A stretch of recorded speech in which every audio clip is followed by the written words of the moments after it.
I would compare this to something you would see in a movie because the blood was everywhere. Maggie was loving and caring, but very quiet. Ed was worth a lot of money.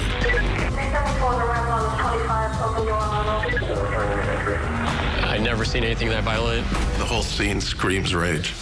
The danger of someone thinking they're the smartest person in the room is that they frequently underestimate the people around them. He said to me, if I ever wanted to have the killed, no one would ever find out. The husband, Ed, was not his DNA that they found. The last thing we wanted was to have him found not guilty if he was guilty.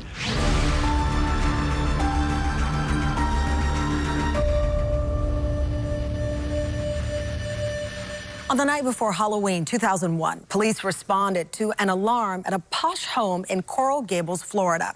Inside, Sylvia Locascio, known as Maggie to her family and friends, was found brutally murdered in one of the bloodiest scenes imaginable. Who would want to kill this devoted wife and mother? An investigation would reveal the dark side of affluence, proving that for this family, blood may be thicker than water, but money rules.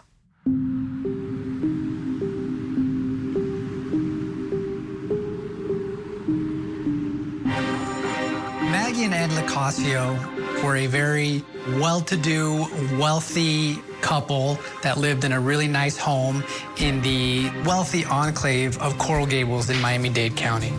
For Miami, Coral Gables is sort of like the Beverly Hills of Miami, right? It's a place where, you know, developers and lawyers and doctors have huge mansions. There's gated communities. It really is sort of like when you say you live in Coral Gables, it's like, you know, wow, how fancy. Ed was worth a lot of money, and he was a successful accountant. He, you know, had made really wise investments, so this was someone that was very well-heeled. Maggie was a girl who was loving and caring and smart, but very quiet.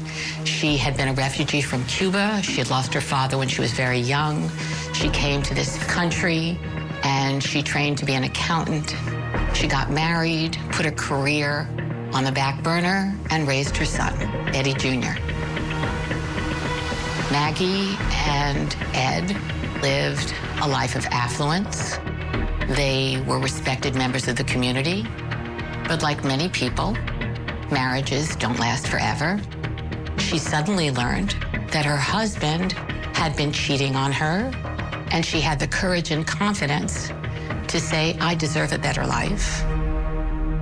So she went ahead and filed for divorce, and thus was launched this sort of bitter, acrimonious relationship. Ed moved from, you know, wealthy enclave to the most bachelor place ever, which was on South Beach.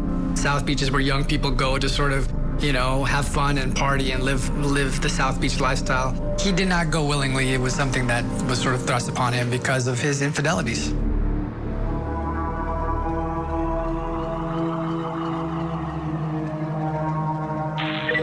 374, 25 audible. Granada called in by ADT, claims from the breakfast area at 2124. I was working an afternoon shift, which lasted till 11 p.m. That night, the dispatcher put out a call of a house alarm.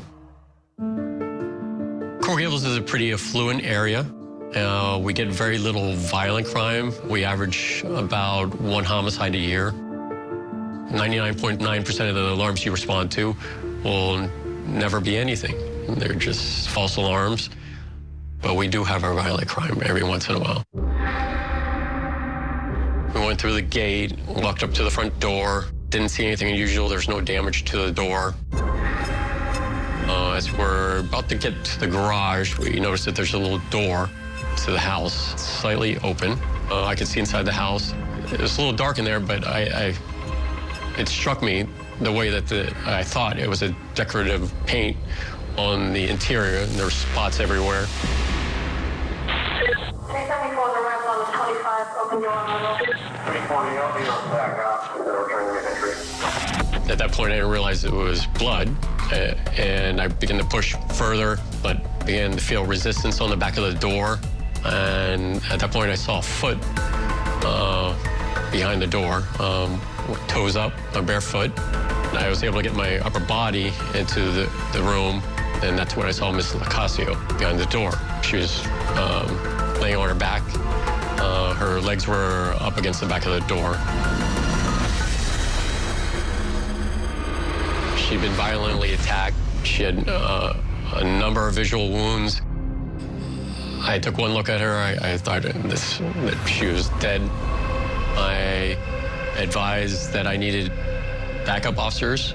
We stepped back into the room to check on Miss Locascio to see if she had a pulse, and she did not, and we backed out again.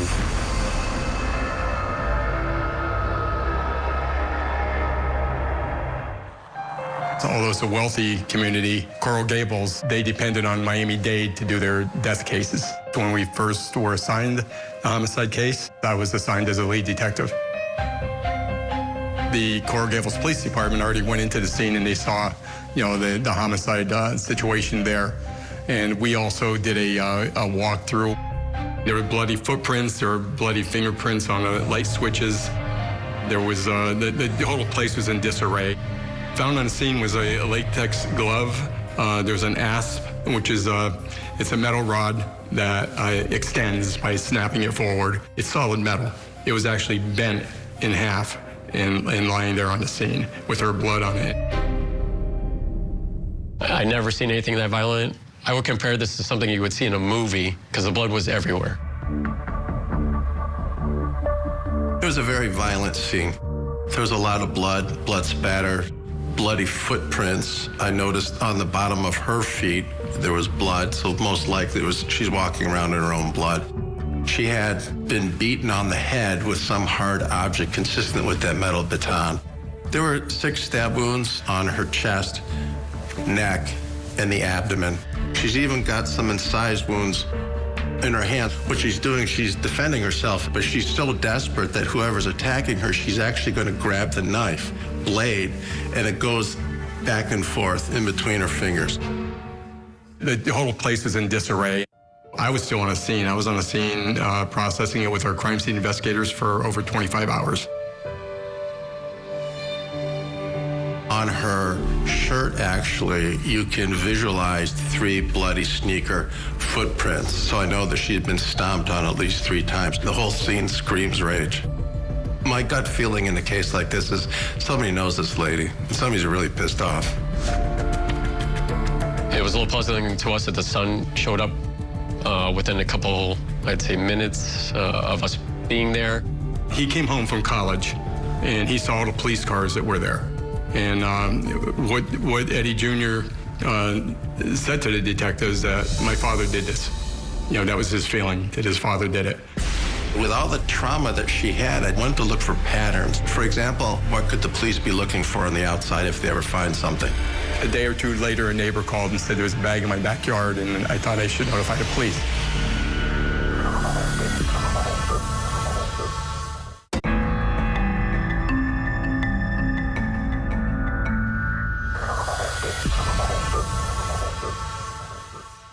Maggie Locascio, a mother and housewife, was brutally murdered while home alone on a quiet block in Coral Gables, Florida.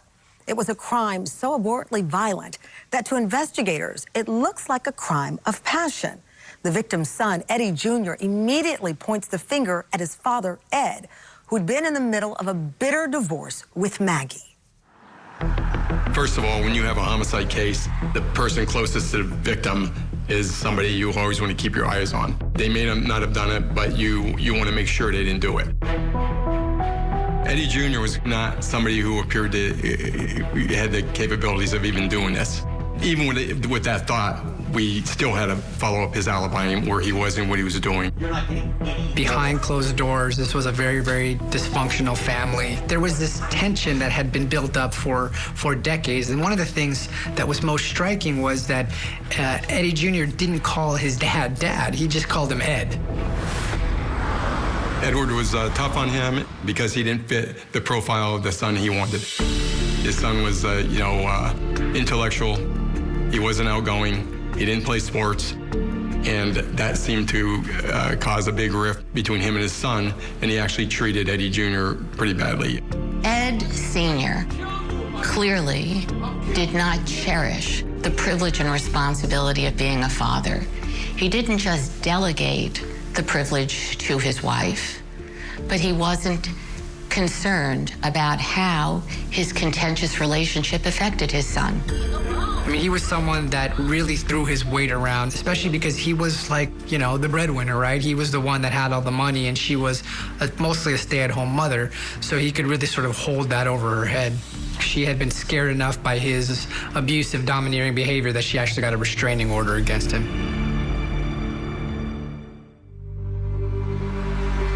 For Ed, it was very much a machismo kind of thing where he did not want to give up anything. So if you're getting divorced, half of it's going to your former significant other. He had told people, you know, she's not going to get anything from me. In this case, we knew about the divorce, Eddie Jr. Basically, Edward Locascio said that he was home in his condo. That all checked out. As far as the DNA found on the scene with Ed, he, of course, lived in a house. So there might have been DNA. Eddie Jr., he lived in a house also. So it would have been not unusual to find their DNA there. At that point, we did discuss different angles. We discussed other leads that should be done. It was a slow process, but we wanted to get it right also. Doing an autopsy is a medical procedure, but it's also part of the investigative procedure. And with all the trauma that she had, I wanted to look for patterns, because patterns will help you rule in or rule out a weapon. For example, what could the police be looking for on the outside if they ever find something? It was unusual because it took me 2 full days. A day or two later, a neighbor called and said there was a bag in my backyard, and I thought I should notify the police. We recovered the bag. There was identification of the victim in the bag of Maggie Locascio, one of the murder weapons, and of course there was bloody clothing in there.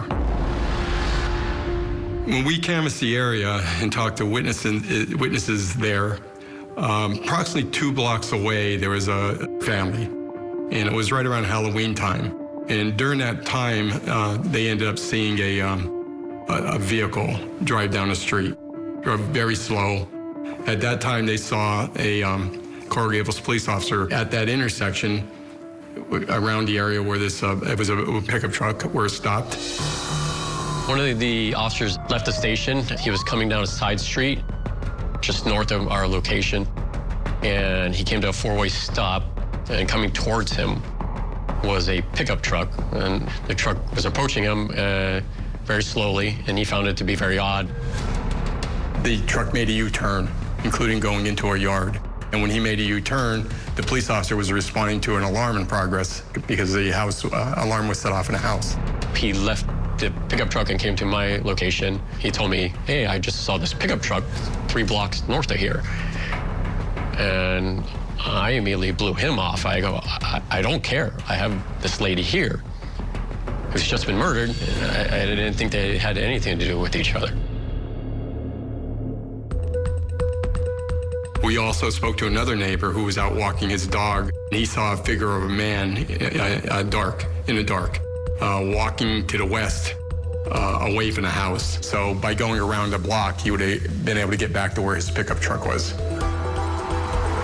During that time, Ed is going about his normal life. He's running his CPA business. At some point, information was given to us by an employee of Ed Locascio Sr. that his brother had been in town from North Carolina. Michael Locascio was sort of like the black sheep of the Locascio family. He was someone that was not a well-to-do accountant. He was not someone that lived in the fancy, suburbs of Coral Gables, but was someone that had struggled with a drug problem. He was someone that was sort of like, the embarrassment of the family. Michael had been arrested in the past for petty-type crimes and frauds and thefts, and he rarely got in touch with Edward Sr. Prior to that, he would come into town maybe once a year, maybe for a birthday or a special event, and all of a sudden he came in 3 weekends in a row, and she was killed on the 4th weekend. That right away caused suspicion on our part. That's when they started to learn about this brother Michael, and that he drove a white pickup truck, and that white pickup truck, of course, was seen at the scene of the crime, and so there was this obvious nexus. We actually saw him on a video camera, and in that video you can see a dark spots throughout his back and on his lower side. Michael, after the homicide, goes to Eddie's house. Why would he do that? The Michigan daughter now facing charges. Megan Amirowitz is accused of throwing lye and water on her own father while he was sleeping. The Sleeping Father Death Trial. Live coverage begins Monday morning on Court TV. I started hearing these stories about murder. Go deep inside the dark world of true crime. We knew that what we were doing had consequences, but we just didn't care. Vice on Court TV. Weeknights at 7, 6 Central.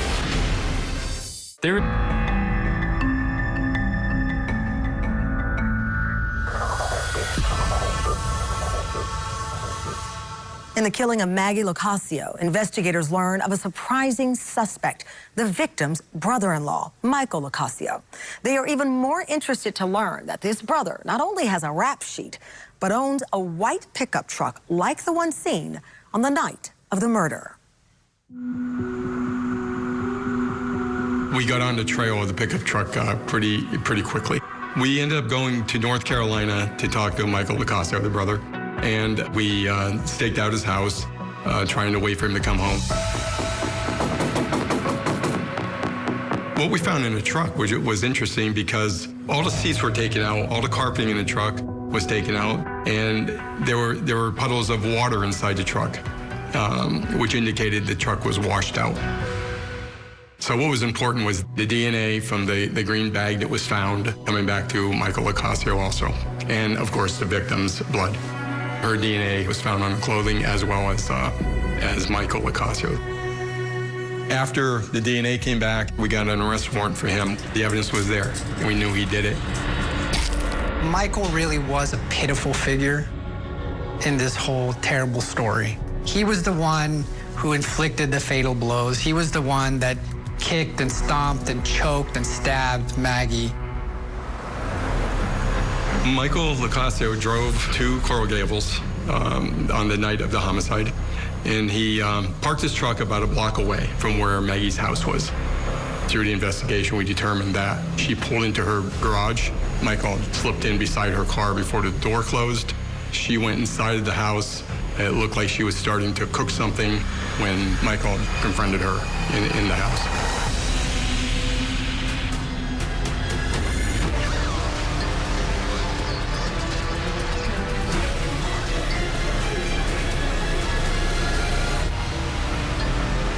After committing the homicide, he left the house. By leaving the house, he set off the alarm that was set by Maggie with a delay, which means he slipped into the house before the alarm was actually armed. When the detectives managed to pin the murder on Michael, I mean, you had all the evidence, right? The case against him really was solid, but we couldn't figure out what was the motive. Why would he want to kill his former, sister-in-law? We had the trial against Michael Locascio, and Michael was found guilty of all charges. He did not get the death penalty, but he got life in prison. Michael was actually a killer, but we also suspected that he did not have a motive to kill Maggie. The motive would have been supplied to him by his brother, Edward Locascio. In Florida, it's a 50-50 state. So if you're getting divorced, half of it's going to your former significant other. So Ed was filled with a lot of anger because she was going to get a lot of his stuff. Ed had acquired millions of dollars during the marriage, which he amassed in his name, and he felt he was suddenly giving up his kingdom. He was losing the prestige, he was losing the finances, and he didn't think that he should have to share it. Michael was sort of the pitiful Fredo figure in this whole thing. He was also sort of the puppet to his brother.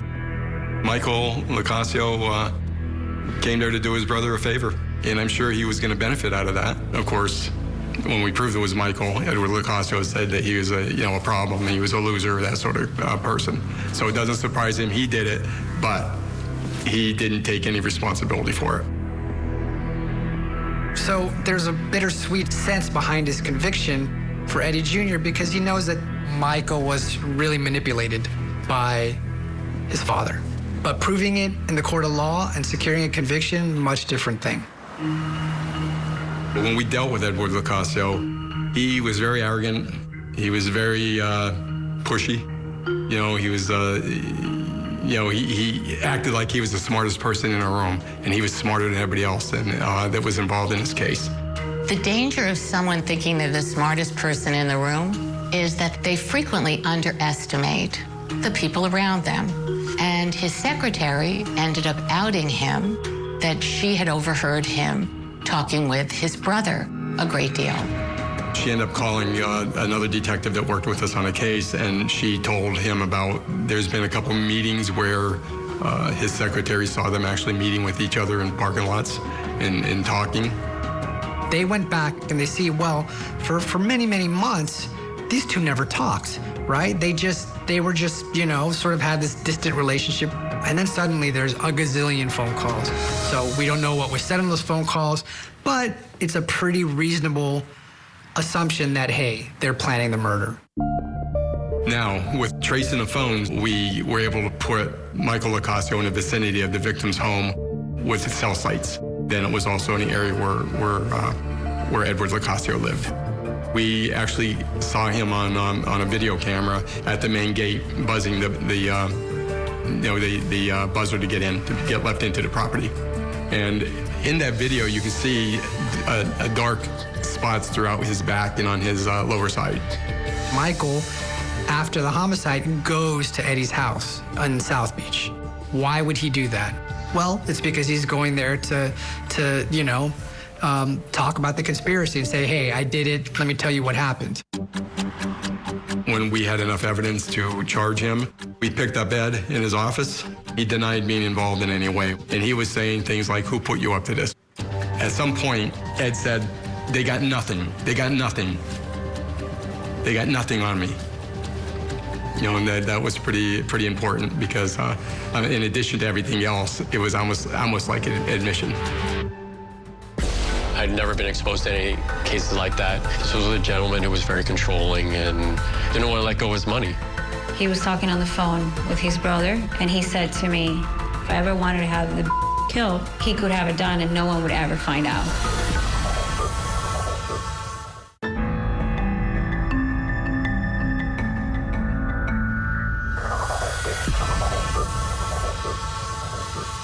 Accountant Ed Locascio stands accused of conspiring with his younger brother to kill his wife. Now, with Michael in prison for life, it's Ed's turn to have his day in court. We are ready to begin. Now the case is State of Florida versus Ed Locascio. If I want the Ed, my brother says he'd do it, and no one would find out. Those are the words of this defendant. In 2001, Maggie realized she could no longer live in the emotional prison that this defendant had created for her. His lies, his abuse, his constant control, and his open infidelity had taken its toll. But this time was different. She was ready for a fight. That did not make this defendant very happy. She should not get anything that he had worked for. All that he had accomplished, all that he had created, she would get nothing. And now, well, it's heads I win, tails you lose, little brother. You see, this defendant had set everyone up. Maggie to die, and his brother to take the fall. Ed and Maggie Locascio just wanted to get divorced. Nothing more, nothing less. Little did they know that brother Mike had other ideas. And in his twisted, scheming, criminal mind, he had a misguided idea of what's best for his brother who's going through this divorce. It's easy to make the contrast between upstanding citizen, someone that's never been in trouble with the law before, and contrast that with the drug-addicted brother who's been arrested before and has all these other issues. They could just say, hey, You know, Michael was just doing it to gain favor with his brother, or he thought somehow it would benefit him, but Ed had no idea that his brother, his black sheep brother, shift all the blame to Michael and just say it was all his fault. There is no direct evidence that Ed Locascio conspired with his brother, helped his brother, assisted his brother, or knew about this. The evidence and the circumstances do not and cannot prove Ed Locascio guilty beyond a reasonable doubt, because in truth and in fact, he is not guilty. The husband, Ed, was not his DNA that they found. They could rule him out in terms of being at the crime scene. That doesn't mean that there wasn't any collusion. We didn't find any exchange of money or currency. We knew that was going to be a tough trial because it was all circumstantial evidence. Showing counsel 3K. What do we see? You see a picture of the door that I went through and Ms. Locascio on the floor.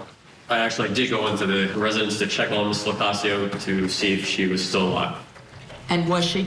No. I'd never been exposed to any cases like that. This was a gentleman who was very controlling and didn't want to let go of his money and didn't want his wife get the better of him as he saw it. Did you work for a man named Ed Locascio? Yes. Do you recall one specific time that you had a conversation with this defendant about his brother? Yes. Could you tell the members of the jury what happened during that conversation? He was talking on the phone with his brother, Michael. He hung up the phone and he said to me, "Man, my brother's crazy." And I said, "Why?" He goes, "Because if he told me that if I ever wanted to have the killed, he could have it done and no one would ever find out." He had a secretary. Her name was Gudale Gonzalez. She actually was aware of what was going on between Edward and Michael. The many calls that they made with each other, and also the hatred that Edward had toward his wife. Mr. Locascio find out that I was the one who told the detective. What did this defendant do? He went like this to a table. Like what? Like this, like, because of you, my brother is going to be in prison and he could die. Did he attempt to grab you by your throat? Almost. And when he almost grabbed you by your throat, what did you do? I went and I called Detective Stopignan.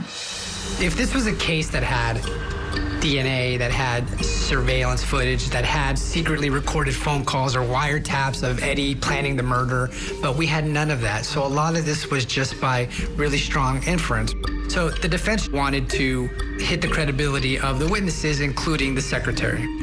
The secretary was a pretty important piece of the puzzle for the state. So if you can suddenly impeach her and damage her credibility, that's a pretty important thing. Your relationship with him in the beginning when you started working was good, right? It was very good, right. Yes. And what happened really is once you started living with the lead detective in this murder case, he turned you against him. That's not what happened. Oh, isn't this why your testimony changes over time? No. It's because of your relationship with him. Has nothing to do with my relationship. You wanted to make him look good and make his case for him. No. There was credibility issues because of this sort of bizarre subplot. The secretary turned out was having an affair with one of the detectives on the case. If the case is ongoing and an investigation is over, do you feel there's anything wrong with you as lead detective dating and living with an important witness? Yes, it was not the best decision that I made in my career. I regret it, most of all for putting Ms. Gudale through the grief she's gone through. After all, she came forward with all the information. She put her job on the line. She put her friendship with the defendant on the line. Also, there was nothing that I did other than that bad decision to date her. And nothing that I did in my investigation before or after that changed any of the facts which I documented in my report. The relationship between the secretary and Detective Estopran absolutely jeopardized the case. Jurors are sharp. They can understand what it means when it comes to the detectives and witnesses and credibility. It's very strong, powerful stuff for the defense. You eventually broke up, correct? That's correct. For things nothing to do with this case, correct? That's correct. And if you didn't break up and you continued to live with her and no one complained, to this day, you would still be living with her, right? That's correct. And you'd be testifying in a first-degree murder trial, and your star witness in the case you're living with. You see nothing wrong with that. I explained that it is wrong. So if it's wrong, why didn't you stop it? I can't think of testimony that would be more compelling than to see a son testifying against his own father. He told her, "I will kill you, I will end you, and I will destroy you."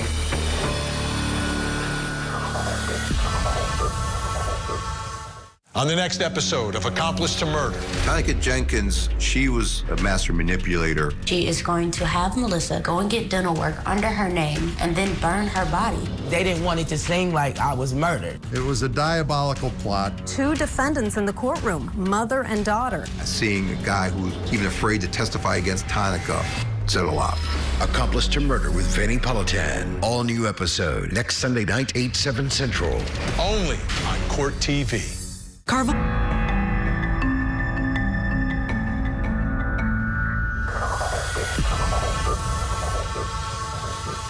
In the case of Florida versus Edward Locascio, an intimate relationship between the state's star witness and one of the lead detectives in the investigation has put the entire case at risk.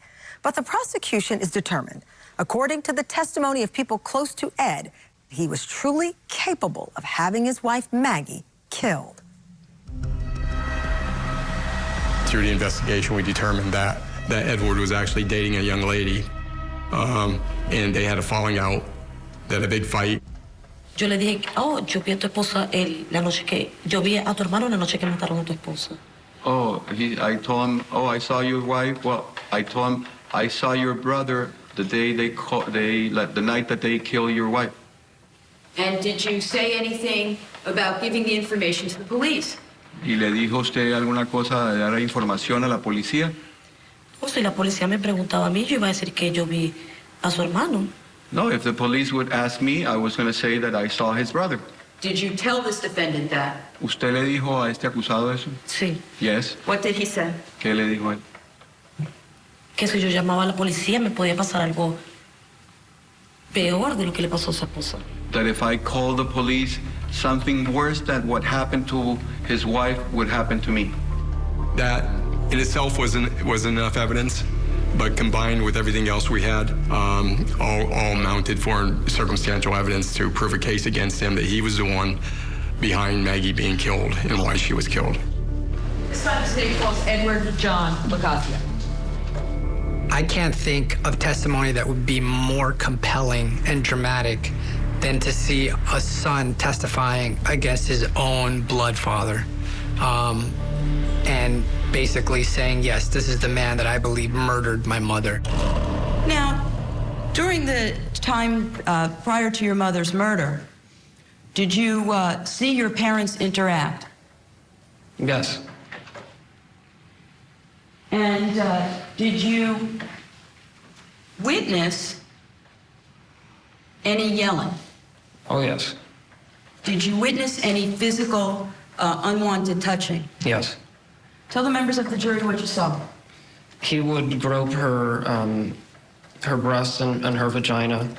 He said to make her feel like meat. He would push her in with his chest to try to move her body around because she was a rather frail person. I'll never forget just how candid and earnest he was. I'll never forget he knew right away when his mother died, his father was behind it. Even though it took a while to get there, he knew it. He told her, "I will kill you, I will end you, and I will destroy you." And after that, he proceeded to, as he would usually do, bump into her with his chest and told her, I could kill you with one blow. This wasn't someone that he viewed as a father figure anymore. This was someone he really viewed as sort of a villain in his life. I don't think Ed was above blaming anybody in his life as long as he wasn't held accountable. And the reality is that sometimes people get to be held accountable. Did Mr. Locascio have an accounting practice? He did. And did he also have investments? Yes. Did he have property? Yes. Did he have rental property? Yes. Did he have other things that generated income to him? That's an unknown question.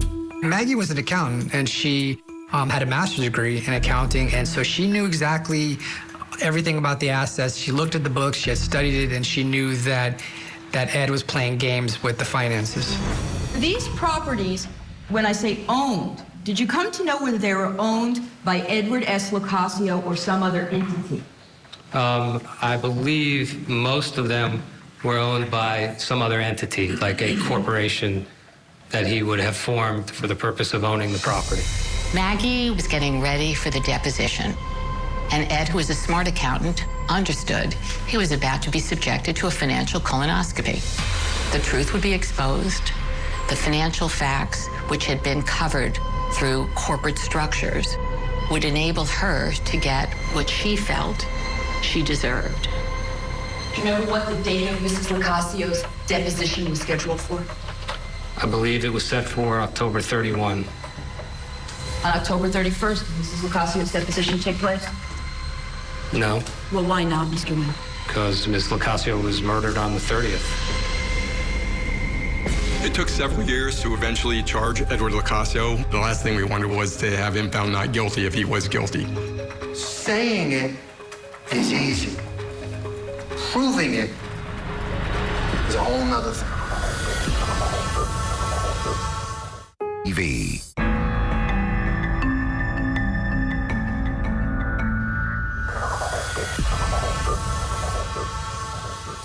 The prosecution has tried to prove the motive in the case against Ed Locascio. Not only would he have had to split his multi-million-dollar estate with his wife, but also Maggie was only one day away from exposing her husband's financial deceit. Soon, a jury will decide if it's enough to convict a man of murder without any physical evidence. This case is very simple, actually. This case is about a person who was getting divorced that didn't want to share it because he thought it was all his. And if he was going to be forced to share, she wasn't going to share alike. That, ladies and gentlemen, is motive. Michael Locascio has no motive. There are no reasonable explanations of innocence. None. He is a principal to all of the crimes. Let your verdict speak the truth. He's guilty. Two brothers with a plan. The plan he had, the plan he wanted, so it could be all his. He's guilty of murder in the first degree, of armed robbery, of burglary with an assault and armed, and criminal conspiracy. Because without him, there would have been no crime. Thank you. The prosecution was stitching together all of these reasons as to why, right? Obviously, we don't have Ed at the scene, but they managed to stitch together all of these pieces and weave it into a really strong circumstantial case. The idea that Ed Locascio conspired Michael Locascio to do this, I say to you, ultimately is just simply completely unreasonable. To announce that my brother's so crazy he can kill the to get messages from him, to bring him to Miami, to introduce him around, to tell him to come back to the apartment so his picture can be taken. Does any of this make any sense? When Ms. Levine gets up here and is so positive and tells you this is how it happened, saying it is easy. Proving it is a whole nother thing. None of those people are on trial here. This man is on trial. This man is on trial. And he's presumed innocent. And their stories have to be so convincing that you are convinced beyond a reasonable doubt of its truth. You are convinced that they have proven their case. I ask you, ladies and gentlemen, that the true and correct verdict in this case, given all the evidence, cutting out all the guesswork, cutting out all the screaming and yelling, cutting out all the pointing, cutting the mistakes out, cutting all the innuendo out, cut all the smearing of someone's reputation, cutting all that out. Get down to it. It's not that difficult anymore. It's not that difficult. The state has not proven its case, ladies and gentlemen. And I am asking you to do what's right and to do what's supported by the law. And is to find Edward Locascio as to each of those 4 counts not guilty. You have the power. I'm asking you to exercise it. And I submit to you that's the right thing to do. It took several years to eventually charge Edward Locascio with the crime itself, and the reason for that was the evidence, to build up the evidence. The last thing we wanted was to have him found not guilty if he was guilty.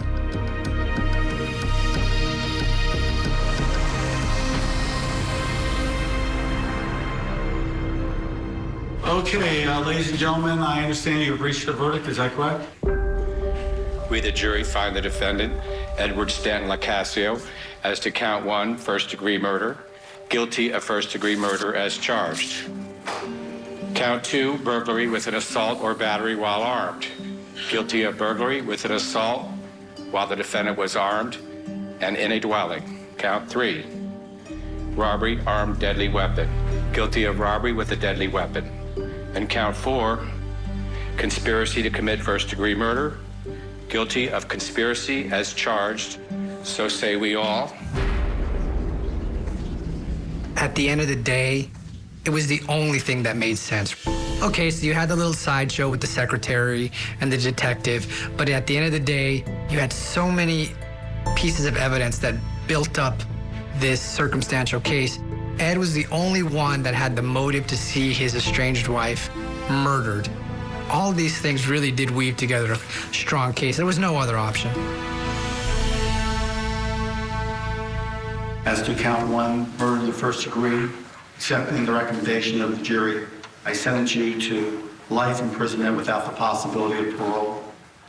To the families, to the Silvera family, nothing will ever bring back your mom or your sister or your daughter. But I hope you have some comfort in feeling that our system of justice works. We knew that justice was served. We knew it took a while. We knew it was a long time coming. I think that it's stuck in my memory. 1, because I spent 25 hours on the scene, and I saw the carnage that was done. How a situation like a divorce could lead to something so brutal. He had a charmed life, and he flushed it down the toilet for spite, because he didn't want her to have a cent. And he made that clear. He wasn't going to give her a cent. I think Ed was the type of person that thought that he who has the gold rules. But he didn't live by the golden rule. And instead, it was his downfall, greed.